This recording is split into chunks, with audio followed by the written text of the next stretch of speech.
வேடிக்கையாக ஒரு கதை சொல்லுவாங்க. இதை பாருங்கள், நம்ம பையன் எங்கே பணம் வச்சாலும் எடுத்து விட்றான், என்ன பண்ணுறதுன்னாங்க அம்மா. அப்பா கொஞ்சம் நேரம் யோசனை பண்ணார். அதுக்கப்புறம் சொன்னார், அவன் கண்ணில் படாத இடமா நம்ம வீட்டில் இருக்கிறது ஒரே இடம் தான், அங்கே பணத்தை வை திருட்டு போகாதுன்னார். அது எந்த இடம்னு கேட்டாங்க. அதுதான் அவன் பாட புஸ்தகம், அதில் வச்சிரு, அவன் தொடவே மாட்டான். பாட புத்தகத்தை தொடாமல் பரீட்சையில் வெற்றி பெற முடியாது அப்படிங்கிறத புரிஞ்சுக்கணும். உள்ளே இருக்கிற உண்மையை தொடாமல் வாழ்க்கையில் வெற்றி பெற முடியாது. அதனால் உண்மையை புரிஞ்சுக்கிட்டால் வாழ்க்கையில் வெற்றி நிச்சயம். வாழ்க்கையில் ரொம்பவும் அடிபட்டு அல்லல் போட்டுக்கிட்டு இருக்கிற ஒருத்தர் வந்தார். மனசு ரொம்பவும் நொந்து போய் பேசினார். இந்த உலகத்தில் மனுஷனாக பிறந்ததை விட மாடாக பிறந்திருக்கலாம் சார் அப்படின்னார். திடீர்னு வந்து என்கிட்ட இப்படி சொன்னால் அதுக்கு நான் என்னங்க பண்ண முடியும் அப்படின்னேன். உங்ககிட்ட வரணும்னு தோணுச்சு, அதனால் வந்தேன் அப்படின்னார். சரிங்க, இப்படி ஒரு யோசனை வந்ததுக்கு என்ன காரணம் அப்படின்னு சொல்லி அவர்கிட்ட கேட்டேன். அதுக்கு அவர் சொன்னார், என் பையனுக்கு வேலை தேடுறேன் கிடைக்கல, பொண்ணுக்கு மாப்பிள்ளை தேடுறேன் கிடைக்கல, வீடு கட்டுறதுக்கு கடன் கேட்குறேன் கிடைக்கல, மாடாக பிறந்திருந்தா இது மாதிரி கவலையெல்லாம் கிடையாதுல்ல, பேசாமல் வைக்கோலை தின்னுக்கிட்டு அசை போட்டுக்கிட்டே கடந்து விடலாமே அப்படின்னார் அலட்சியமாக. அதுக்கப்புறம் தான் அவர் சொன்ன கருத்தை நானும் கொஞ்சம் அசை போட ஆரம்பித்தேன் மனசுக்குள்ளே. இப்போது இயற்கையை பொறுத்த வரைக்கும் அது நாம் எல்லாரும் மகிழ்ச்சியாக வாழணும் அப்படின்னு தான் விரும்புது. விலங்குகள், பறவைகள், தாவரங்கள், அப்புறம் மற்ற உயிரினங்கள் எல்லாமும் நல்லபடியாக இருக்கணும் அப்படிங்கிறது தான் இயற்கையோட விருப்பம். அதில் ஒன்றும் சந்தேகம் இல்லை. இயற்கையோட அமைப்பை கொஞ்சம் கவனித்து பார்த்தா அதை நாம் நல்லா புரிஞ்சுக்கலாம். இருந்தாலும் இந்த ஆள் சொன்னதை கேட்ட பிறகு தான் ஒரு முக்கியமான வேறுபாடு புரிஞ்சுது. அதாவது இந்த உலகத்தில் உள்ள முக்கியமான பிரச்சனைகள் 6. அந்த 6 பிரச்சனைகளும் ஆடு மாடுகளுக்கு கிடையாது, மரம் செடி கொடிகளுக்கு கிடையாது. ஆனால் மனுஷன் அந்த 6 பிரச்சனைகளையும் சந்திக்க வேண்டியிருக்கு. சரி, அந்த 6 பிரச்சனைகள் என்னென்ன தெரியுமா? முதல்ல இந்த ஆடு மாடுலாம் நமக்குன்னு சொந்தமாக ஒரு வீடு இல்லையே அப்படின்னு கவலைப்பட்டுக்கிட்டு இருக்கிறதில்ல. ஆனால் மனிதனுக்கு வீடு தேவைப்படுது. இது ஒரு வித்தியாசம். இப்போ 2வது பிரச்சனை என்னென்னா ஆடை பிரச்சனை. ஒரு கோழியோ சேவலோ நாம் போட்டுக்கிறதுக்கு ஒரு சட்டை இல்லையே அப்படின்னு கவலைப்படுறதில்ல. ஆனால் மனுஷனுக்கு அந்த கவலை உண்டு. சரி, இப்போ 3வது என்னன்னு பார்த்தா கல்வி பிரச்சனை. ஒரு பசுமாடு கவலையோடு நின்றுக்கிட்டு இருக்கு அப்படின்னு வச்சுக்குவோம். நீங்கள் அதுக்கிட்ட போய், ஏன் பசுமாடை கவலையோடு நின்றுக்கிட்டு இருக்கிற அப்படின்னு கேட்குறீங்க. என் கண்ணுக்குட்டிக்கு எல்கேஜியில் இடம் கிடைக்கல, டொனேஷன் கொடுக்கறதுக்கு கையில் பணமும் கிடையாது, சிபாரிசுக்கு யாரை பிடிக்கிறதுன்னு தெரியல, இப்படியா சொல்லிகிட்டு இருக்கோம். அதுக்கு அந்த கவலையெல்லாம் கிடையாது. ஆனால் மனிதனுக்கு அந்த கவலை உண்டு. 4வது என்னன்னு பார்த்தீங்கன்னா வேலை வாய்ப்பு பிரச்சனை. வேலை கிடைக்கலையே அப்படின்னு வேப்பமரம் கவலைப்படுறதில்ல, ஆனால் மனுஷன் கவலைப்படுறான். 5வது என்னன்னு பார்த்தா கல்யாண பிரச்சனை. எருமை மாடு பசுமாடு எல்லாம் பொண்ணுக்கு மாப்பிள்ளை தேடிட்டாலே இது பேப்பரில் மணமகன் தேவை அப்படின்னு விளம்பரமாக கொடுக்குது, அதெல்லாம் கிடையாது. 6வது என்னன்னு பார்த்தீங்கன்னா பணம் சம்பந்தமான பிரச்சனை. ஆடு மாடுலாம் பணத்தை சேமிக்கணும்னோ ஏதாவது நிதி நிறுவனத்தில் முதலீடு பண்ணணும்னோ நினச்சிக்கிட்டு இருக்கிறதில்ல. பணத்தை எப்படி காப்பாற்றுறது அப்படிங்கிற கவலையும் அதுகளுக்கு கிடையாது.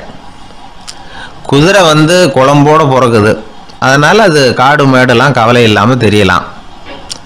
ஆடு வந்து உடம்பில் ரோமத்தோடு பிறக்குது, அதனால் அது குளிரை பற்றி கவலைப்பட வேண்டிய அவசியம் இல்லை. ஆனால் மனுஷனை பார்த்திங்கன்னா அவன் தான் ஒன்றும் இல்லாமல் பிறக்கிறான்.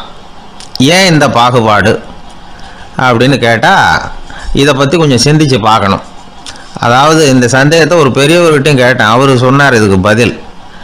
அவர் இதே கேள்வியை இயற்கை கிட்ட கேட்டாராம். இயற்கை பதில் சொல்லிச்சான், வேறு யாருக்கும் கொடுக்காத ஒரு வலுவான கருவியை, ஒரு பவர்ஃபுல் வெப்பன் மனுஷனுக்கு கொடுத்துருக்குறேன்னு, அந்த கருவியை உபயோகப்படுத்தி அந்த 6 பிரச்சனையை மட்டும் இல்லை 6 கோடி பிரச்சனைகள் இருந்தாலும் அதையெல்லாம் சமாளிக்கலாம். அது கருவி என்ன தெரியுமா? அதுதான் 6வது அறிவு. அதை உபயோகப்படுத்தினா காலுக்கு செருப்பு தயார் பண்ணிக்கலாம், குளிருக்கு போர்வை தயார் பண்ணிக்கலாம், என்ன வேணும்னாலும் செய்யலாம் அப்படின்னு இயற்கை பதில் சொல்லிச்சான். அதனால் நாம் செய்ய வேண்டியது என்னென்னா இயற்கையை முதல்ல சரியாக புரிஞ்சுக்கணும். இயற்கையின் படைப்பையே நாம் வந்து சரியாக புரிஞ்சுக்கிறது இல்லையா, அதுதான் வேதனை. இந்த கதையை கேளுங்க. இப்போ நகரத்திலேருந்து ஒரு ஆள் கிராமத்துக்கு வந்தான். அங்கே ஒரு சிறுவன் மாடு மேய்ச்சிக்கிட்டு இருந்தான். நகரத்து ஆள் சொன்னான், எவ்வளோ அழகான பசு, அது சரி இதுக்கெல்லாம் ஏன் கொம்பு இல்லைன்னா. இதுக்கு அந்த பையன் பதில் சொன்னான், பசுமாட்டுக்கு கொம்பு இல்லாததுக்கு பல காரணங்கள் உண்டு, கண்ணுக்குட்டியாக இருந்தால் கொம்பு இருக்காது, பசு வளர்ந்து பெருசானதுக்கு அப்புறம் தான் கொம்பு முளைக்கும். இது ஒரு காரணம். சில சமயம் வளர்கிற கொம்பு எடுத்து விடுறது உண்டு, அது ஒரு காரணம். ஆனால் இதுக்கு ஏன் கொம்பு இல்லைன்னு கேட்குறீங்க.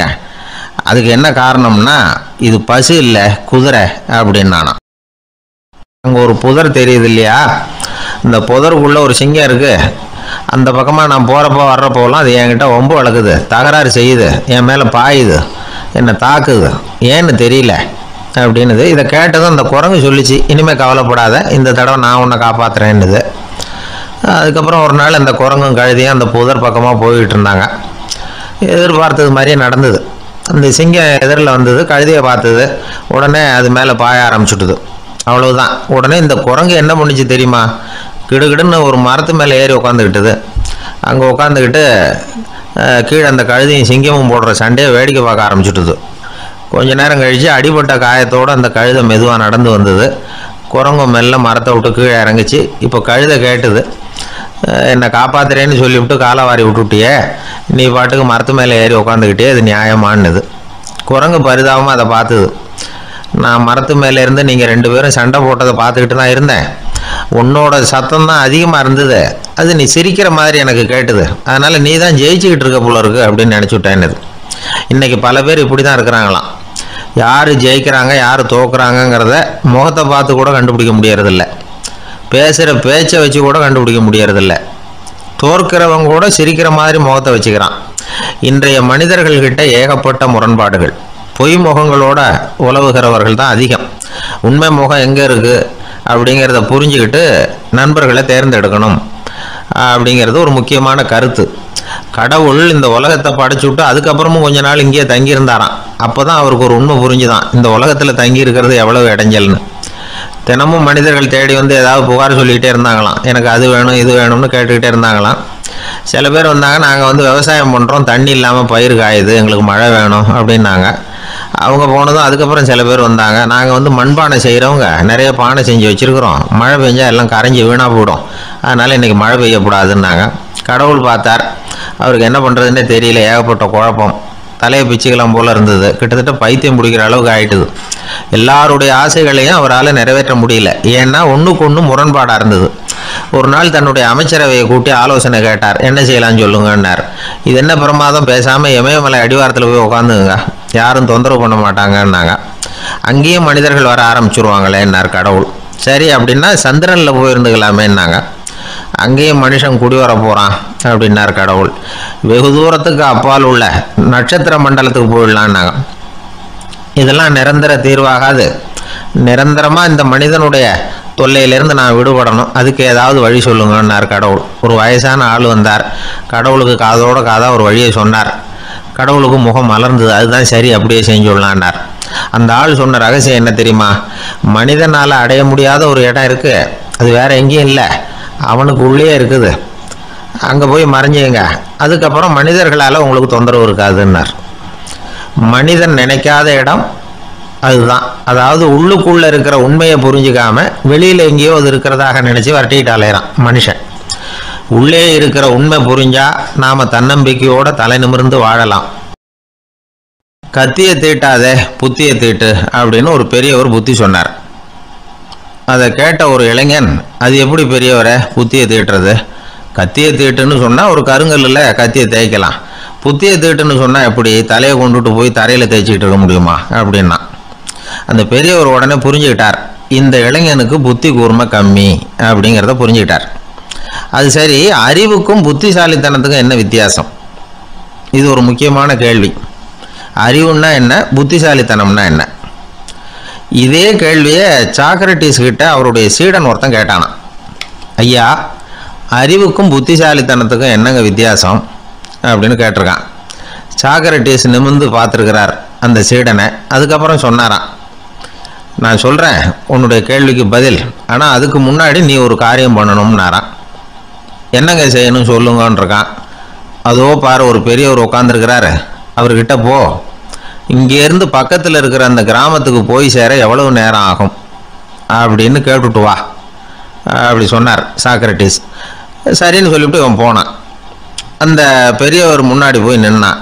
ஏங்க பெரியவரை, இங்கேருந்து அதோ தெரியுதே அந்த கிராமத்துக்கு போய் சேர்றதுக்கு எவ்வளோ நேரம் ஆகும் அப்படின்னு கேட்டான். பெரியவர் நிமிர்ந்து பார்த்தார். ஆனால் பதில் எதுவும் சொல்லலை. இவன் மறுபடியும் ஒரு தடவை அதே கேள்வி அவர்கிட்ட கேட்டான். என்னங்க, நான் கேட்குறது உங்கள் காதில் விழுதா? அந்த கிராமத்துக்கு போய் சேர்றதுக்கு எவ்வளோ நேரம் ஆகும் அப்படின்னு சொல்லி மறுபடியும் கேட்டான். அப்பவும் அவர் பதில் சொல்லலை. உடனே அவன் மனசுக்குள்ளே முடிவு பண்ணிக்கிட்டான். சரி, பெரியவர் ஒரு மாதிரியாக தெரிகிறார், புத்தி சுவாதீனம் சரியில்லாத ஒரு மாதிரி தெரியுது அப்படின்னு நினச்சிக்கிட்டே வந்த வழியிலே திரும்பி வந்துட்டான். கொஞ்சம் தூரம் நடந்திருப்பான். இப்போ அந்த பெரியவர் மறுபடியும் கூப்பிட்டார். இளைஞனே இப்படி வாடினார். இவனுக்கு ஒன்றும் புரியல. மறுபடியும் திரும்பி நடந்தான். அவர் முன்னாடி போய் நின்னான். பெரியவர் சொன்னார், தம்பி, இங்கேருந்து அந்த கிராமத்துக்கு போய் சேர்றதுக்கு 5 நிமிஷம் ஆகும் அப்படின்னார். இப்போ அந்த இளைஞன் அந்த முதியவரை ஒரு மாதிரியாக பார்க்க ஆரம்பித்தான். அதுக்கப்புறம் கொஞ்சம் யோசித்தான்.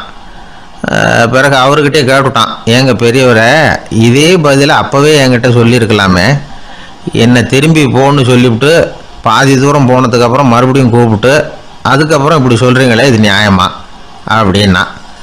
பெரியவர் சிரித்தார். அதுக்கப்புறம் சொன்னார், ஏன்பா, நீ எவ்வளவு வேகமாக நடக்கிறேங்கிறத பார்க்காம நீ கிராமத்துக்கு போய் சேர வேண்டிய நேரத்தை எப்படி என்னால் சொல்ல முடியும்?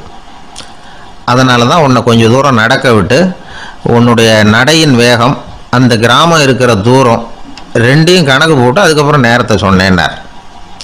சீடன் வந்து தலை குனிந்தான். அப்படியே திரும்பி வந்து சாக்ரட்டிஸ் முன்னாடி நின்னான். சாக்ரட்டிஸ் இப்போ சொல்கிறார், தம்பி, அதுக்கு பேர் தான் புத்திசாலித்தனம். இந்த அறிவு கூர்மை வந்து எல்லா இளைஞர்களுக்கும் வரணும் அப்படிங்கிறதுக்காகத்தான் கத்தியை தீட்டாத புத்தியை தீட்டு அப்படின்னு பெரியவங்கள்லாம் சொல்லிகிட்டு இருக்கிறாங்க. புத்தியை தீட்டுறவங்கெல்லாம் வாழ்க்கையில் அறிவாளியாகிறாங்க, தீட்டாதவங்க கோமாளியாகிறாங்க. இதுதான் இன்றைக்கி நடக்கிறது. அதனால் அறிவு கூர்மைங்கிறது வேற. இந்த காலத்து ஆசாமி ஒருத்தர் இன்னொருத்தரை பார்த்து கேட்டார், ஏங்க, ஒரு விமானம் இங்கேருந்து புறப்பட்டு 2 மணி நேரத்தில் மதுரைக்கு போய் சேருது. நல்லா கவனிங்க, ஒரு விமானம் இங்கேருந்து புறப்பட்டு 2 மணி நேரத்தில் மதுரைக்கு போய் சேருது அப்படின்னா என்னோடய வயசு என்னன்னு கேட்டார். இவர் கேட்குறதுல ஏதாவது அர்த்தம் இருக்கா? அதாவது இங்கேருந்து புறப்பட்டு 2 மணி நேரம் ஆகுது மதுரைக்கு போகிறதுக்கு, அப்படின்னா என் வயசு என்னன்னு கேட்குறாரு. இதை கேட்ட உடனே அவர் பதில் சொன்னார், அப்படின்னா உங்களோட வயசு 20 அப்படின்னார். எப்படிங்க அவ்வளவு கரெக்டாக சொன்னீங்க அப்படின்னு கேட்டார். வேற ஒன்றும் இல்லை, எங்கள் பக்கத்து வீட்டில் ஒரு முழு பைத்தியம் இருக்குது, அதோட வயசு 40 அப்படின்னா உன் வயசு 20 தான் இருக்கணும் அப்படின்னார். அரை பைத்தியம்னு முடிவு பண்ணிக்கிட்டார். அதனால் வாழ்க்கையில் அறிவு கூர்மைங்கிறது ரொம்ப அவசியம். அந்த புத்திசாலித்தனம் இருக்கிறவங்க வாழ்க்கையில் வெற்றி பெறுவது நிச்சயம். சாலை ஓரமாக அழுதுகிட்டு உட்காந்துருந்தான். பிச்சை எடுத்து சாப்பிட்ற ஒருத்தன் அந்த பக்கமாக வந்தான். இவனை பார்த்தான். ஏன் அழுதுகிட்டு உட்காந்துருக்கிற, என்னாச்சு உனக்கு அப்படின்னு கேட்டான். அதுக்கு இவன் சொன்னான், என்கிட்ட ஒன்றுமே இல்லை, நான் இந்த உலகத்தில் இருந்து என்ன பிரயோஜனம், அதனால தான் அழுதுகிட்டு இருக்கிறேன் அப்படின்னா. உன்கிட்ட மறைஞ்சிருக்கிற புதையல் என் கண்ணுக்கு நல்லா தெரியுது, அது உனக்கு புரியல, அதனால தான் அழுதுகிட்டு இருக்கிற அப்படின்னா. என்னது, புதையல் இருக்குதா, உன் கண்ணுக்கு தெரியுதா அப்படின்னு கேட்டான். ஆமாம், எனக்கு தெரியுது. அந்த புதையலை நீ விற்கிறதுக்கு தயாராக இருக்கிறியா அப்படின்னு கேட்டான் இவன். இதை கேட்டதும் அந்த இளைஞனுக்கு ரொம்ப ஆச்சரியமாக போச்சு. என்னது இப்படி கேட்குறானே அப்படின்னு. என்கிட்ட ஒரு காசு கூட இல்லையே, அப்படி இருக்கிறப்போ புதையல் எங்கேருந்து வந்தது அப்படின்னா. இந்த நேரத்தில் அந்த பிச்சைக்காரன் சிரித்தான். இப்படி தான் இந்த உலகத்தில் எல்லாரும் சொல்லிகிட்டு இருக்கிறாங்க, என்கிட்ட ஒன்றுமே இல்லை ஒன்றுமே இல்லைன்னு சொல்லி. ஆனால் அவங்கக்கிட்ட தான் புதையல் இருக்குது. நீ வேணும்னா என் கூட வா, நம்ம நாட்டு அரசர்கிட்ட போவோம், உங்ககிட்ட இருக்கிற புதையலை அவர் நல்ல விலைக்கு எடுத்துக்குவார் அப்படின்னா. அது எப்படி உனக்கு தெரியும்னா, இதுக்கு முன்னாடியும் இது மாதிரி பல பேரை நான் ராஜா கிட்ட அழைச்சிட்டு போயிருக்கிறேன், அதனால தான் உன்னை பார்த்தேன், உன்னையும் கூப்பிட்றேன். நீ சரின்னு சொன்னால் உன்னை அழைச்சிட்டு போகிறேன், உங்ககிட்ட இருக்கிற புதையலை அவர் நல்ல விலை கொடுத்து எடுத்துக்குவார் அப்படின்னு சொன்னான். இவன் இப்படி சொல்கிறது அந்த இளைஞனுக்கு ஒன்றுமே புரியல. இது என்னது, இந்த ஆள் இப்படி சொல்லிகிட்டு இருக்கிறான், நம்மக்கிட்ட என்ன இருக்குது, அதுவும் இல்லாமல் இவனே பிச்சை எடுத்து சாப்பிட்டுக்கிட்டு இருக்கிறான், இவன் போய் நம்மளை ராஜா கிட்ட அழைச்சிட்டு போகிறதா போகிறேங்கிறானே என்ன அப்படின்னு சொல்லி அவன் யோசனை பண்ணான். என்ன யோசிக்கிற, உனக்கு பணம் வேணும்னா என்னோட வா அப்படின்னா. இளைஞன் ஒரு முடிவுக்கு வந்தான். சரி, இங்கேயே உட்காந்துக்கிட்டு இருக்கிறத விட அங்கேயாவது போய் பார்ப்போமே, இங்கே அழுதுட்டு உட்காந்துருக்கிறதுல என்ன பிரயோஜனம், ஏதோ கூப்பிட்றான் போய் பார்த்துட்டு வருவோமே அப்படின்னு சொல்லி அவன் கூட புறப்பட்டான். பிச்சைக்காரன் முன்னாடி போயிட்டே இருக்கிறான், இந்த இளைஞன் பின்னாடி நடந்து போயிட்டுருக்கான். 2 பேரும் அரண்மனையை நோக்கி போகிறாங்க. பாதி வழி போயிருப்பாங்க. வழியில் அந்த பிச்சைக்காரன் சொன்னான், இதை பாரு, முன்னாடியே சில விஷயங்களை நாம் பேசிக்க வேண்டியிருக்கு. சரியாக தெளிவாக முடிவு எடுத்துக்கிட்டு அதுக்கப்புறம் ராஜா கிட்ட போகணும். ஏன்னா அங்கே போய் அது முடியாது இது முடியாதுன்னு நாம் நமக்குள்ளே சண்டை போட்டுக்கிட்டு இருக்க முடியாது. ராஜாவுக்கு விலையை பற்றி கவலையே இல்லை, எவ்வளவு சொன்னாலும் நமக்கு பணம் கிடச்சிரும். ஆனால் அதுக்கப்புறம் நான் இதை விற்கிறதுக்கு தயாராக இல்லைன்னு சொல்லிடக்கூடாது. அதனால் புதையலை விற்கிறதா இல்லையாங்கிறத இங்கேயே தெளிவாக முடிவு செஞ்சுக்கணும். இல்லைன்னா ராஜா கிட்ட போய் அங்கே போய் குழப்பிக்கிட்டு இருக்க முடியாது அப்படின்னு சொன்னான். இளைஞனுக்கு ஒன்றுமே புரியல. என்ன சொல்கிற நீ, என்கிட்டயா புதையலா, எங்கே இருக்குது அப்படின்னு சொல்லி குழம்பி போனான். இப்போ அந்த பிச்சைக்காரன் சொன்னான், இதை பாரு, இப்போ உதாரணத்துக்கு உன்னுடைய கண்களை எடுத்துக்கோ, அதுக்கு நீ என்ன விலை கேட்டுற போகிற? நான் அதுக்கு ராஜா கிட்டே இருந்து ஒரு 50,000 ரூபா வாங்கி தர முடியும். உன்னுடைய இருதயத்தை கொடுக்குறியா, 20 லட்சம் ரூபா வாங்கி தரேன். மூளையை கொடுக்குறியா, 30 லட்சம் வாங்கி தரேன். என்ன சொல்கிற அப்படின்னு சொல்லி இந்த பிச்சைக்காரன் பேசிக்கிட்டே போகிறான். இளைஞனுக்கு கோபம் வந்துட்டுது. என்ன உளர்ற, உனக்கு என்ன பைத்தியமா? கண்ணையும் மூளையையும் இருதயத்தையுமா விற்பாங்க? என்ன விலை கொடுத்தாலும் அதையெல்லாம் நான் விற்கிறதுக்கு தயாராக இல்லை, நான் விற்க மாட்டேன். அதை கொடுத்துட்டு நான் என்ன பண்ணுறது? இப்படி நான் மட்டும் இல்லை, யாருமே இதை விற்கிறதுக்கு தயாராக இருக்க மாட்டாங்க அப்படின்னு சொன்னான் அந்த இளைஞன். இவன் இப்படி சொன்னதும் அந்த பிச்சைக்காரன் வாய் விட்டு சிரிக்க ஆரம்பிச்சுட்டான். இப்போ பைத்தியமானது நானா நீயா? லட்சக்கணக்கான கோடிக்கணக்கான ரூபாய் பொறுமானம் உள்ள பொருள்களை உங்ககிட்டயே வச்சுக்கிட்டு விற்க முடியாதுன்னு சொல்கிற நீ தான் ஏழை. என்கிட்ட ஒன்றுமே இல்லைன்னு மரத்தடியில் உட்காந்து அழுதுகிட்டு இருக்கிறியே அப்படின்னு சொன்னான். இன்றைக்கி பார்த்திங்கன்னா பல பேர் தன்கிட்ட புதைஞ்சிருக்கிற ஆற்றலை புரிஞ்சிக்க முடியாமல் அவதிப்பட்டுக்கிட்டு இருக்கிறாங்க. நம்மக்கிட்ட என்ன இருக்குங்கிறது அவங்களுக்கு தெரியறதில்ல. அதனால தான் என்கிட்ட ஒன்றுமே இல்லைன்னு சொல்லி அழுதுகிட்டு இருக்கிறாங்க. இதை விளங்க வைக்கிறதுக்கு பெரியவங்க சொல்கிற கதை இது. நம்மக்கிட்ட இருக்கிற புதையலை நாம் தான் தோண்டி எடுக்கணும். உண்மையான புதையலுங்கிறது உள்ளே இருக்குது, ஆனால் அதை வெளியில் தேடுற ஆசாமிகள் தான் அதிகம். சராசரி மனித இயல்பு அப்படி. நம்மக்கிட்ட விலை மதிக்க முடியாத பகுத்தறிவு இருக்குது, அதை வச்சுக்கிட்டு வாழ்க்கையில் முன்னேறதுக்கு முயற்சி பண்ணணும். என்கிட்ட ஒன்றுமே இல்லைன்னு நினச்சி ஓரமாக உட்காந்துடக்கூடாது. முயற்சி செஞ்சால் முடியாத காரியம் எதுவுமே இல்லை. ஒரு ரயில்வே ஸ்டேஷன் பக்கம் வெளியில் ஒரு டாக்ஸி நின்றுட்டு இருந்தது. அந்த பக்கமாக வந்த ஒருத்தர் டாக்ஸி டிரைவரை பார்த்து சொன்னார், ஐயா, உங்கள் வண்டியில் பின் சீட்டில் ஒரு மணி பர்ஸு கிடக்கு, யாரோ மறந்து விட்டுட்டு போயிருக்கிறாங்க அப்படின்னாரு. இல்லை அது காலி பர்ஸு தான், நான் தான் அதை அங்கே போட்டு வச்சுருக்கிறேன்னார் டிரைவர். ஏன்னு கேட்டார் அவர். இதுக்கு டிரைவர் சொன்னார், அதை பார்க்குற யாராவது அதை எடுத்துக்கலாம்ங்கிற ஆசையிலையாவது சவாரிக்கு வருவாங்க, அதுக்காக தான் போட்டு வச்சுருக்கிறேன் அப்படின்னார். ஒரே ஒரு ஊரில் ஒரு ராஜா இருந்தார். அவர் பேரில் மக்களுக்கு ரொம்ப மரியாதை. அவ்வளவு நல்லா ஆட்சி புரிஞ்சுக்கிட்டு வந்தார். அவருக்கு வயசாயிட்டுது. அதனால் ஒரு நாள் அமைச்சரை கூப்பிட்டார். இதை பாருங்கள், எனக்கு வயசாயிட்டுது, அதனால் இந்த அரச பொறுப்பு எல்லாம் நீங்கள் ஏற்றுக்குங்க அப்படின்னார். அதுக்கப்புறம் ராணியை கூப்பிட்டார். வா, நாம் இனிமேல் இங்கே இருக்க வேணாம், காட்டுக்கு போய் தவம் பண்ணலாம் அப்படின்னு கூப்பிட்டார். இந்த செய்தி மக்களுக்கு அறிவிக்கப்பட்டது. மக்கள் உடனே கூட்டம் கூட்டமாக அரண்மனைக்கு வர ஆரம்பிச்சுட்டாங்க. மன்னரை போய் பார்க்குறாங்க. அரசே, தாங்கள் எங்களுக்கு தந்தை மாதிரி. நீங்கள் காட்டுக்கு போயிட்டால் நாங்கள்லாம் இங்கே எப்படி இருக்க முடியும்? எங்களுக்கெல்லாம் எந்த துன்பமும் இல்லாமல் பார்த்துக்கிட்டு வர்றீங்க. இது மாதிரியான ஒரு அரசாட்சி இல்லைன்னா மக்கள் வாழ்ந்து என்ன பயன் அப்படின்னாங்க. இருந்தாலும் என்ன பண்ணுறது, வயசாயிட்ட காரணத்தினால இந்த முடிவுக்கு வர வேண்டியிருக்குது அப்படின்னாரா ராஜா. அப்படின்னா நீங்கள் காட்டுக்கு போக வேணாம், நாங்கள் போகிறோம். நாங்கள் அங்கே போய் தவம் பண்ணுறோம், வழிபாடு பண்ணுறோம். கடவுள் வருவார், அவர்கிட்ட வரம் வாங்கிட்டு வந்துடுறோம் அப்படின்னாங்களாம். அப்படி சொல்லிவிட்டு உடனே எல்லாரும் காட்டுக்கு போனாங்க. நாட்டு மக்கள் எல்லாரும் ஒட்டு மொத்தமாக காட்டில் உட்காந்துக்கிட்டு தவம் பண்ணுறதை பார்த்தார் கடவுள். உடனே புறப்பட்டு வந்தார். எல்லாரும் இப்படி உட்காந்துருக்கிறீங்களே, என்ன வேணும் உங்களுக்கு அப்படின்னு கேட்டார். உடனே மக்கள் எல்லாரும் ஒரு குரலில் சொன்னாங்க, சுவாமி, எங்கள் மன்னன் ரொம்ப நாளைக்கு நல்லபடியாக இருக்கணும். அவர் மகிழ்ச்சியாகவும் உடல் நலத்தோடும் இருந்தால் தான் நாங்கள் அமைதியாக வாழ முடியும் அப்படின்னாங்க. சரி, அதுக்கு என்ன செய்யணும் அப்படின்னார் ஆண்டவன். எங்கள் மன்னருக்கு இன்னும் ஒரு 100 வருஷம் ஆயுளை கொடுங்க அப்படின்னாங்க. அவ்வளவு தானே, சரி அப்படியே ஆகட்டும் அப்படின்னு சொல்லிவிட்டு ஆண்டவன் போயிட்டார். மக்கள் மகிழ்ச்சியோடு திரும்பி வந்தாங்க.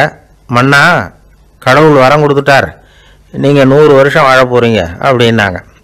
இதை கேட்டதும் ராணி ராஜாவை வணங்கி நான் தவம் செய்ய போகிறேன் அப்படின்னு புறப்பட்டாங்க. உடனே மக்கள் என்ன நினச்சாங்க தெரியுமா? ஐயோ, நாம் ராஜாவுக்கு மட்டும்தானே நீண்ட ஆயுள் வேணும்னு வரம் வாங்கினோம், ராணிக்கு வாங்கலையே, அதுதான் கோபத்தில் புறப்பட்டாங்க போல இருக்கு அப்படின்னு நினச்சி வருத்தப்பட்டாங்க. ஆனால் ராணி நினச்சது அது இல்லை. ராணி போய் தவம் பண்ணாங்க, கடவுள் காட்சி கொடுத்தார். இவங்க கேட்குறாங்க, சுவாமி, ராஜாவுக்கு மட்டும் 100 வருஷம் ஆயுள்னு வரம் கொடுத்துட்டீங்க, அப்படின்னா குடிமக்களும் 100 வருஷம் இருக்கணும். இப்படிப்பட்ட குடிமக்கள் இல்லைன்னா அப்படிப்பட்ட அரசன் இருந்து என்ன பிரயோஜனம் அப்படின்னாங்களாம். ஆண்டவன் பார்த்தார், சரி அவங்களும் 100 வருஷம் வாழ்வாங்க, அது மட்டும் இல்லை நீயும் 100 ஆண்டு காலம் வாழ வரமளிக்கிறேன் அப்படின்னு சொல்லிவிட்டு மறைஞ்சிட்டார். இதில் ஆண்டவன் வர்றதும் மறையிறதும் முக்கியம் இல்லை. இதில் கவனிக்க வேண்டியது ஆள்கிறவனின் விசால மனம், குடிமக்களின் விசால மனம், ஆள்கிறவன் மனைவியினுடைய விசால மனம். இப்படி ஒரு நாடு இருந்துட்டுதுன்னா எப்படி இருக்கும் வாழ்க்கை நினச்சி பாருங்கள். அதனால தான் பெரியவங்கள்லாம் சொல்கிறாங்க, இதய வாசல் திறந்தே இருக்கணும், இதயத்தின் கதவுகளை மூடாதீங்க அப்படின்னு சொல்லுவாங்க. என்கிட்ட ஒருத்தர் சொன்னார், என்னுடைய இதய வாசல் எப்பவும் திறந்தே தான் இருக்குதுன்னார். எதனால் அப்படி சொல்கிறீங்க அப்படின்னு கேட்டோம். டாக்டரே சொல்லிவிட்டார், என்னுடைய இதயத்தில் ஒரு ஓட்டை இருக்குது அப்படின்னு, வால்வு சரியில்லையா அப்படிங்கிறார். ஒரு ராஜா ஊரெல்லாம் சுற்றி பார்த்துட்டு வரலாம்னு ஒரு நாள் புறப்பட்டு போனார். ஒரு இடத்துல தறி நெசவு வேலை ரொம்ப மும்முரமாக நடந்துக்கிட்டு இருந்தது. ஒரு பெரியவர் தறியால் நெசவு வேலை செஞ்சுக்கிட்டு இருந்தார். பக்கத்தில் ஒரு அழகான பொண்ணு உட்காந்து நூலை சுற்றிக்கிட்டு இருக்குது. ராஜா அந்த பெரியவரை பார்த்து யார் இந்த பொண்ணுன்னு விசாரித்தார். ராஜா அப்படி கேட்டதும் அவருக்கு ரொம்ப பெருமையாக போயிட்டுது. ஏன்னா உட்காந்துருந்தது அவரோட மகள். அரசே, இது என்னுடைய மகள், இவ வேகமாக நூல் திரிக்கக்கூடியவள், வைக்கோல் எடுத்து இவ திரிச்சா கூட அதெல்லாம் பவுனிழையாக வெளியில் வரும் அப்படின்னு ஒரு ராசி இவளுக்கு அப்படின்னு ரொம்ப பெருமையாக ராஜா கிட்ட சொன்னார். ராஜா இதை கேட்டதும் அசந்துட்டார். அப்படியா, இவ்வளவு அழகும் சாமர்த்தியமும் உள்ள இந்த பொண்ணு என்னோட வரட்டுமே, இவளை என் மருமகளை ஆக்கிக்கிறேன் அப்படின்னார் ராஜா. அந்த பெரியவருக்கு ஒன்றும் புரியல. ஏதோ கொஞ்சம் பெருமையாக சொல்ல போவோ அது இப்படி ஆயிட்டுதே அப்படின்னு கவலைப்பட்டார். இருந்தாலும் ராஜா பேச்ச தட்ட முடியுமா, மகளை அனுப்பி வச்சுட்டார். ராஜா அந்த பொண்ணை அரண்மனைக்கு அழைச்சிட்டு வந்தார். அங்கே ஒரு அறையில் வச்சு பூட்டி விட்டார். அந்த ரூமு நிறைய வைக்கோலை கொண்டாந்து போட்டு அடைச்சாங்க. 3 ராட்டைகள் வேற வச்சுருந்தாங்க. நாளைக்கு பொழுது விடியறதுக்குள்ளே நீ இந்த வைக்கோலையெல்லாம் தங்க இழைகளாக மாற்றி காட்டணும். நாளைக்கு காலம்பரம் வந்து நான் இந்த அறை கதவை திறப்பேன். உன் தகப்பன் சொன்னது மாதிரி எல்லாம் தங்கமாக மாறி இருக்கணும், இல்லைன்னா நீ உயிர் தப்ப முடியாது அப்படின்னு உத்தரவு போட்டார். பாவம் அந்த பொண்ணு என்ன பண்ணும், பகல் பூரா அழுதுகிட்டே உட்காந்துருக்குது. ராத்திரி பூராவும் தூக்கம் வரல. மறுநாள் அதிகாலை நேரத்தில் யாரோ கதவை தட்டுற சத்தம் கேட்டுது. பயந்துக்கிட்டே கதவை திறக்கிறா. திறந்து பார்த்தா வெளியில் 3 அவலட்சணமான பெண்கள். ஒருத்திக்கு வந்து கால் அகலமாக முறை மாதிரி இருக்குது, இன்னொருத்திக்கு கட்டை விரல் கரண்டி மாதிரி பெருசாக இருக்குது, 3ஆவது பொண்ணுக்கு உதடு தடித்து ரப்பர் மாதிரி தொங்கிக்கிட்டு இருக்கு. யார் நீங்கள், உங்களுக்கு என்ன வேணும் அப்படின்னு கேட்குது இந்த பொண்ணு. நாங்கள் உங்களுக்கு உதவி செய்கிறதுக்கு தான் வந்திருக்கிறோம் அப்படின்னு சொல்லி உள்ளே வந்தாங்க. உட்காந்தாங்க. கொஞ்ச நேரத்துக்குள்ளே உள்ளே இருந்த வைக்கோலையெல்லாம் தங்க இழைகளாக மாற்றி கொடுத்துட்டு போயிட்டாங்க. காலையில் ராஜா வந்தார், பார்த்தார். ஆகா பேஷுனார். இன்னும் கொஞ்சம் வைக்கோலை கொண்டாந்து அந்த ரூமில் போட சொன்னார். இந்த வைக்கோலையும் இன்னைக்கு தங்கமாக மாற்றிவிடு, நாளைக்கு மறுநாள் உனக்கும் இளவரசனுக்கும் கல்யாணம்னு சொல்லிவிட்டார். இன்னைக்கு ராத்திரி அந்த 3 பொண்ணுங்களும் வந்தாங்க. வைக்கோலை பொண்ணு இழைகளாக மாற்றினாங்க, புறப்பட்டாங்க. இந்த பொண்ணு அவங்க காலில் விழுந்து வணங்கினா. என் உசுரை காப்பாற்றினீங்க, உங்களுக்கு நான் என்ன கைமாறு செய்ய போகிறேன் அப்படின்னா. பயப்படாத, நீ விரும்பினா எங்களுக்கு ஒரு உதவி செய்யலாம். உன்னுடைய கல்யாணத்துக்கு நாங்கள் 3 பேரும் வரோம். நீ எங்களை வந்து வரவேற்று ராஜாக்கிட்டையும் இளவரசர்கிட்டையும் நாங்கள் உன்னோட பெரியப்பா பொண்ணுங்கன்னு சொல்லி அறிமுகப்படுத்தி வை, நாங்கள் விருந்து சாப்பிட்டுட்டு போயிடுறோம் அப்படின்னாங்க. ரொம்பவும் சந்தோஷமாக சரின்னு ஒத்துக்கிட்டா. கல்யாண நாள் வந்தது. கல்யாணம் ரொம்ப கோலாகலமாக நடந்துக்கிட்டு இருக்கு. எல்லா தேசத்து ராஜா ராணிகளும் வந்துக்கிட்டு இருக்கிறாங்க. அந்த 3 அவலட்சணமான பொண்ணுங்களும் வந்து சேர்ந்தாங்க. யார் இவங்கன்னு கேட்டார் ராஜா. என் பெரியப்பா பொண்ணுங்க அப்படின்னா அந்த பொண்ணு. காலும் உதடும் கட்டை விரலும் ஏன் இப்படி உங்களுக்கு அவலட்சணம் ஆயிட்டுது அப்படின்னு கேட்டார். அதுக்கு அந்த பொண்ணுங்க பதில் சொன்னாங்க, என்ன செய்யறது, ஓயாமல் வைக்கோலை நூற்று ஒருத்தியோட கட்டை விரல் அப்படி கரண்டி மாதிரி ஆயிட்டுது, நாக்கில் தொட்டு தொட்டு திரிச்சதுனால ஒருத்தியோட உதடு அப்படி ஆயிட்டுது, காலால் கட்டையை அழுத்தி அழுத்தி தறி போட்டதுனால இன்னொருத்தையோட கால் அப்படி ஆயிட்டுது, உங்கள் மருமகளாக வந்திருக்கிற இந்த பொண்ணு அந்த மூணையுமே செய்ய தெரிஞ்சவ தான், என்ன ஆக போகுதோ இன்னும் கொஞ்ச நாளில் அப்படின்னாங்க. அவ்வளவுதான், ராஜா பயந்துட்டார். அம்மா, இன்னையிலேருந்து நீ இளவரசனின் மனைவி, நீ எப்பவும் அழகாக இருக்கணும், அதனால் நீ இனிமேல் வைக்கோலை திரிக்கவே கூடாது அப்படின்னு உத்தரவு போட்டார். அவளை இக்கட்டான சூழ்நிலையிலிருந்து காப்பாற்றின அந்த 3 பொண்ணுங்களும் சந்தோஷமாக திரும்பி போயிட்டாங்களாம். சுவாமி சின்மயானந்தர் இந்த கதையை சொல்லியிருக்கிறார். தன்னலம் மறந்து சுயலாபத்தை தியாகம் செய்கிறது வைக்கோல்ல இருந்து தங்க இழைய நூக்கிறது மாதிரி அப்படிங்கிறார் அவர். அது இருக்கட்டும், இப்போ நம்ம கதைக்கு வருவோம். ஒரு ராஜா தன்னோட மகனுக்கு சுயவரம் நடத்தினார். எல்லா தேசத்திலிருந்தும் ராஜகுமாரர்கள் வந்திருந்தாங்க.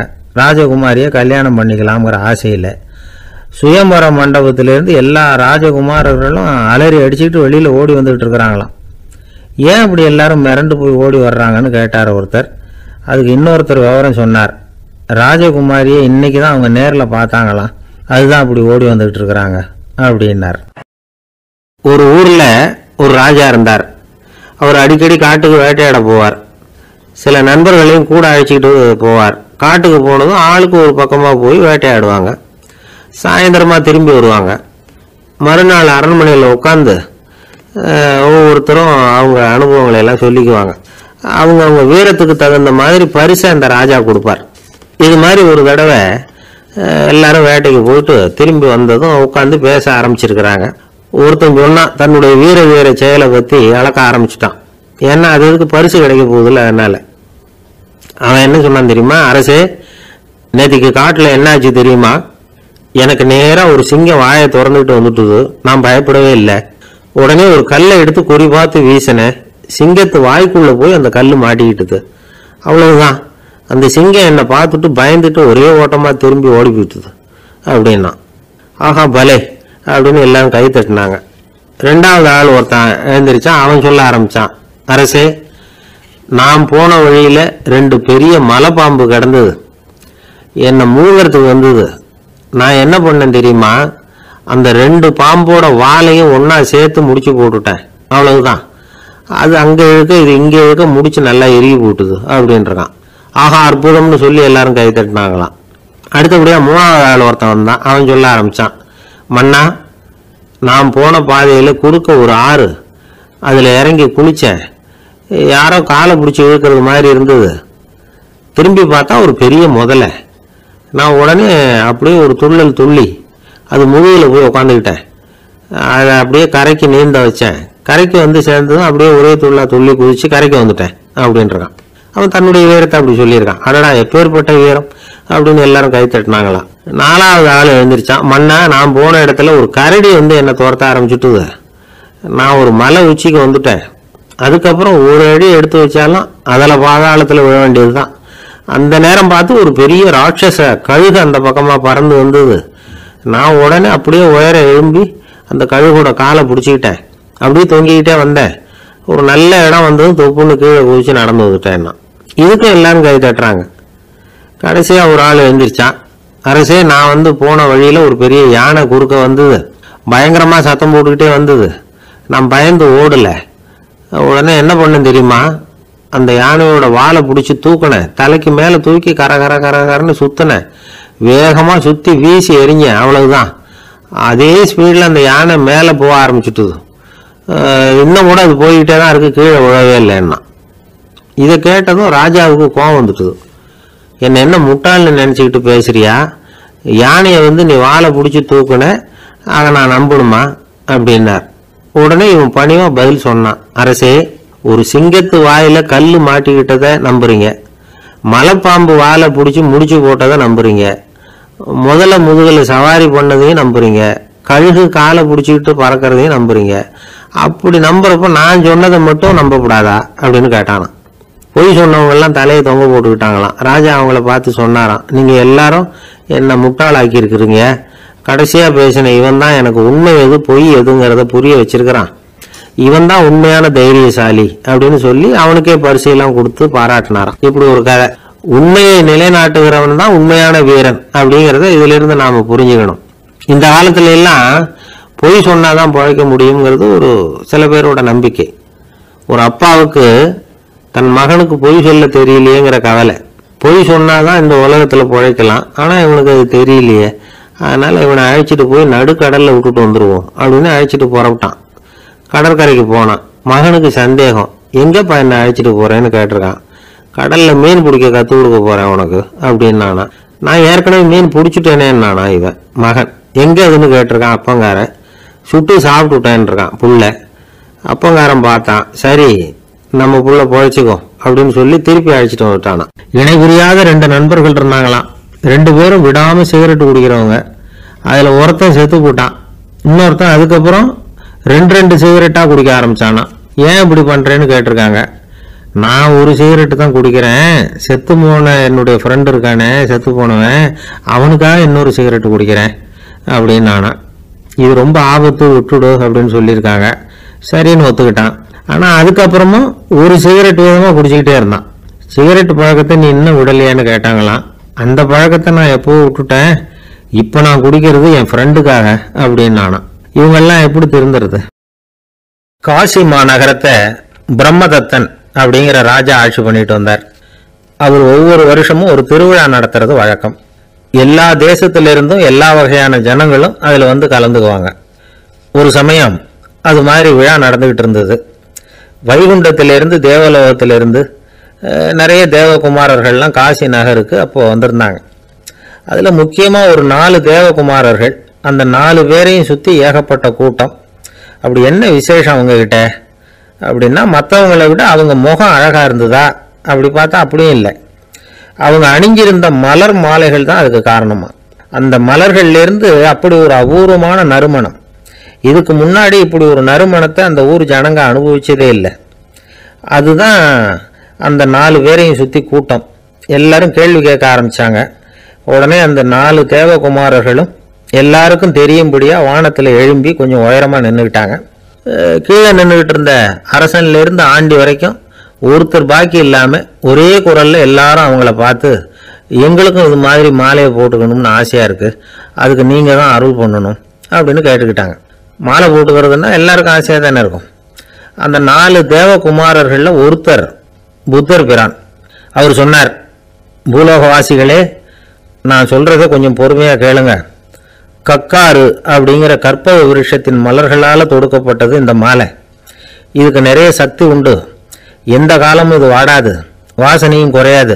ஆனா இதை அணிந்து கொள்றதுக்கு சில தகுதிகள் தேவை அப்படின்னார். என்ன தகுதி அது சொல்லுங்களேன் அப்படின்னு ஏக காலத்துல எல்லாரும் சத்தம் போட்டாங்க. தீய இயல்புகள் உள்ளவங்க, இழிந்த சிந்தனை, இழிந்த செயல் உள்ளவங்க இந்த மாலையை அணிய முடியாது அப்படின்னார். அவ்வளவுதான். கூட்டத்துல சத்தம் போட்டவங்கெல்லாம் மெதுவா அப்படி அடங்க ஆரம்பிச்சிட்டாங்க. இன்னொரு தேவகுமாரன் சொன்னார், அடுத்தவங்க பொருளை அபகரிக்காதவன், அடுத்தவங்களுக்கு கெடுதல் பண்ணக்கூடிய பொய் பேசாதவன், பேராசையினால கெட்ட வழியில பொருள் ஈட்ட நினைக்காதவன் இந்த மாலையை போட்டுக்கலாம் அப்படின்னார். கூட்டத்திலிருந்து யாரும் முன்னுக்கு வரல. ஒரே ஒரு ராஜகுரு மட்டும் கொஞ்சம் முன்னாடி வந்தார். பெரியவர், படித்தவர். அவர், எனக்கு தகுதி இருக்குது அந்த மாலையை போட்டுக்கிறதுக்கு அப்படின்னார். வேற ஒன்றும் இல்லை, பொய் சொல்லியாவது அந்த மாலையை வாங்கிக்குவோமே அப்படின்னு முடிவு பண்ணிட்டார் அவர். அவ்வளோதான், மாலையை வாங்கிட்டார். அடுத்த தேவகுமாரன் பேசினார். யாருக்கு திடமான அறிவும் மனமும் இருக்குதோ, யாருக்கு நல்ல காரியங்களில் அசையாத ஈடுபாடு இருக்குதோ, நல்ல அரிய பொருள்களை தனியாக தான் மட்டும் அனுபவிக்க விரும்பாதவர் யாரோ அவர் முன்னாடி வந்து இந்த மாலையை வாங்கிக்கலாம் அப்படின்னார். அந்த தகுதியும் எனக்கு இருக்குன்னார் ராஜகுரு. மாலையை வாங்கி போட்டுக்கிட்டார். இன்னொரு ராஜகுமாரன் பேச ஆரம்பிச்சார். அறநெறியில செல்வம் சேர்க்கணும், ஆடம்பர பொருள்களுக்கு அடிமை ஆகக்கூடாது, வெற்றி அடைஞ்சாலும் கர்வம் வரக்கூடாது, அப்படிப்பட்டவங்க இந்த மாலையை போட்டுக்கலாம்னார். துணிஞ்சு பொய் சொல்லி அதையும் வாங்கி கழுத்துல போட்டுக்கிட்டார் இந்த ராஜகுரு. இன்னொரு ராஜகுமாரன் சொன்னார், சான்றோர்களை நிந்திக்காதவங்க, புறம் பேசாதவங்க இந்த மாலையை போட்டுக்கலாம்னார். அதையும் வாங்கி போட்டுக்கிட்டார். திருவிழா முடிஞ்சுது, எல்லாரும் திரும்பி போயிட்டாங்க. மறுநாள் ராஜகுரு 4 மாலைகளையும் போட்டுக்கிட்டு ராஜசபைக்கு வரார். வந்தவர் ரொம்ப அவஸ்தையோடு வர்றார். மாலையெல்லாம் வாடி போயிட்டுது. வாசனை எதுவும் கிடையாது. அது மட்டும் இல்லை, அவருக்கு கடுமையான தலைவலி வேற வந்துட்டுது.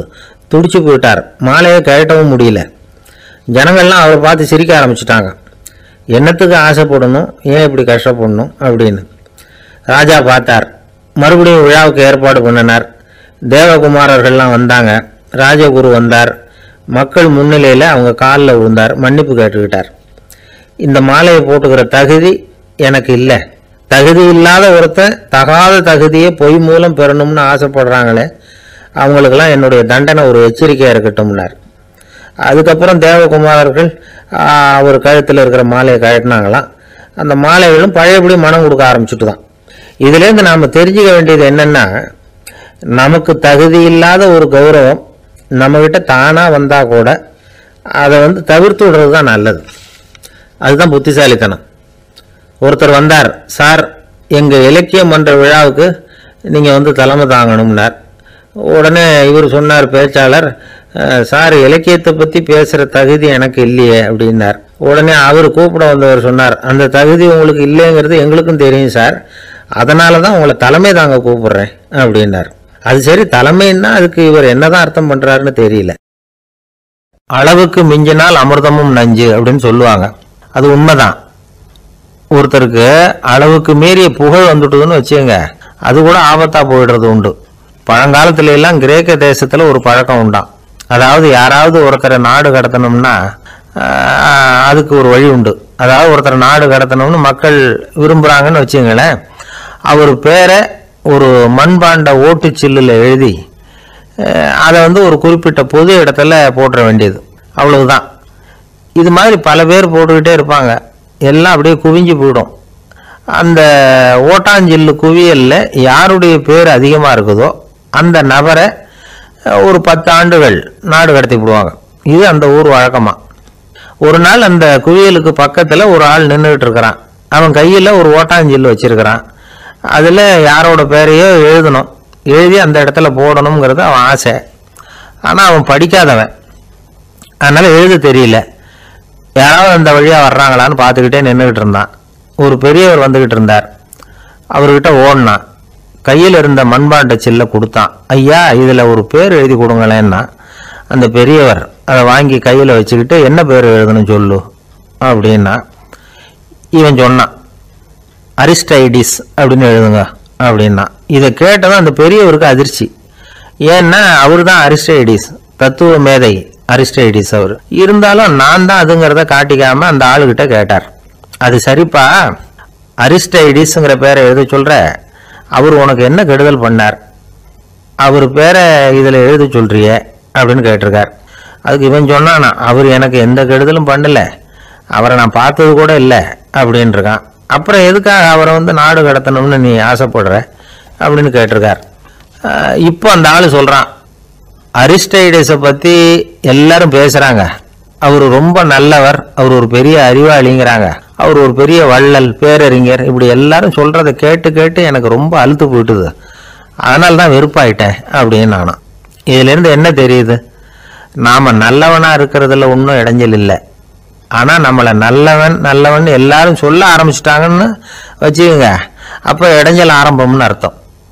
எதுவுமே அளவுக்கு மிஞ்சி போகாமல் பார்த்துக்க வேண்டியது ரொம்ப அவசியம். அளவுக்கு அதிகமாக ஆசைப்படாதவங்களில் ஆபிரகாம் லிங்கனும் ஒருத்தரான். அவர் ஒரு தடவை தன்னுடைய நண்பர்கள்கிட்ட பேசிக்கிட்டு இருந்தாராம். ஒருத்தர் கேட்டிருக்கார், ஒரு மனுஷனுக்கு கால்கள் எவ்வளோ உயரம் இருக்கணும் அப்படின்னு கேட்டாராம். இதுக்கு ஆபிரகாம் லிங்கன் சொன்னாராம், அது என்ன, இடுப்புலேருந்து தரையை தொடுற அளவுக்கு உயரம் இருந்தால் போதும் அப்படின்னாராம். ஒரு பெரிய பியானோ கலைஞர் வியன்னாவில் இருந்தார். ரொம்ப புகழ்பெற்ற இசை கலைஞர் அவர். இங்கிலாந்து மகாராணி விக்டோரியா அவருடைய சங்கீதத்தை கேட்கணும்னு ஆசைப்பட்டாங்க. அவரை அரண்மனைக்கு கூப்பிட்டாங்களாம். பியானோ வாசிக்க சொல்லி கேட்டாங்களாம். இவரும் ரொம்ப பிரமாதமாக வாய்ச்சி காட்டியிருக்கார். உடனே பாராட்டி பரிசுகள்லாம் கொடுத்து அனுப்புனாங்களாம். அந்த இசையை கேட்கறதுல அரசிக்கு ரொம்பவும் ஆர்வம் உண்டு. அதனால் அதுக்கப்புறமும் அந்த கலைஞர் அடிக்கடி அரண்மனைக்கு வர வேண்டிய அவசியம் ஏற்பட்டது. ஏன்னா அரசி கூப்பிட ஆரம்பித்தாங்க. இவர் போகணும், அங்கே இசை நிகழ்ச்சி நடத்தணும், இவர் அங்கே பாடி வாசிக்கிறது உண்டு. ஒரு தடவை மகாராணி அவரை பார்த்து, உங்கள் நாட்டு தேசிய கீதம் பாடுங்களேன் அப்படின்னு கேட்டாங்களாம். உடனே அவர் தன்னுடைய நாடான ஆஸ்திரியாவின் தேசிய கீதத்தை பாடியிருக்கிறார். அவர் பாட ஆரம்பித்த உடனே மகாராணி எழுந்திருச்சு நின்னாங்களாம். அதுக்கு மரியாதை செலுத்துகிற நோக்கத்தோட பாட்டு முடிகிற வரைக்கும் அப்படியே நின்றுக்கிட்டு இருந்தாங்களாம். இதுதான் அந்த அரசியினுடைய பெருந்தன்மை. அதாவது நாட்டுப்பற்றுங்கிறது அந்த அளவுக்கு அப்படி இருக்கணும். இப்படி ஒரு அரசியே நம்ம நாட்டு தேசிய கீதத்துக்கு எழுந்திரிச்சு நின்று மரியாதை செலுத்துகிறாங்க அப்படிங்கிறத புரிஞ்சுக்கும் பொழுது அந்த முதிய கலைஞரின் மகிழ்ச்சிக்கு அளவே இல்லையாம். அதுக்கப்புறம் அந்த பியானோ கலைஞர் ஒரு நாள் தன்னுடைய நண்பர் ஒருத்தர்கிட்ட பேசிக்கிட்டு இருந்தாராம். அப்போ சொன்னாராம், மகாராணியார் எனக்கு எவ்வளவோ பரிசுகள்லாம் கொடுத்துருக்குறாங்க. ஒரு தடவை எனக்கு வைரக்கல் பதித்த அணி ஒன்றை கூட பரிசாக கொடுத்தாங்க. ஆனால் அதை விட உயர்ந்த விலை மதிக்க முடியாத அணி என்ன தெரியுமா? நான் என்னுடைய நாட்டு தேசிய கீதத்தை நான் பாடுறப்போ அவங்க எழுந்திரிச்சு நின்று மரியாதை செலுத்தினாங்களே, அதுதான் எனக்கு கிடைச்ச மிகப்பெரிய பரிசு அப்படின்னாராம். எனக்கு தெரிஞ்ச சங்கீத வித்வான் ஒருத்தர் இருக்கார். சமீபத்தில் ஒரு நாள் அவரை பார்த்தேன். எப்படி போயிட்டுருக்கு உங்கள் தொழில் அப்படின்னு கேட்டேன். ரொம்பவும் வித்தியாசமாக போயிட்டுருக்குங்க அப்படின்னார். என்ன சொல்கிறீங்க அப்படின்னேன். முன்னாடியெல்லாம் நான் பாடினா எதிரில் இருக்கிறவங்க தான் எழுந்திரிச்சு போயிட்டு இருந்தாங்க. இப்போ எப்படின்னா நான் பாட ஆரம்பிச்சுட்டா உடனே பக்கவாத்தியக்காரனே எழுந்திரிச்சு போடுறான் அப்படின்னார் ரொம்ப வேதனையோட.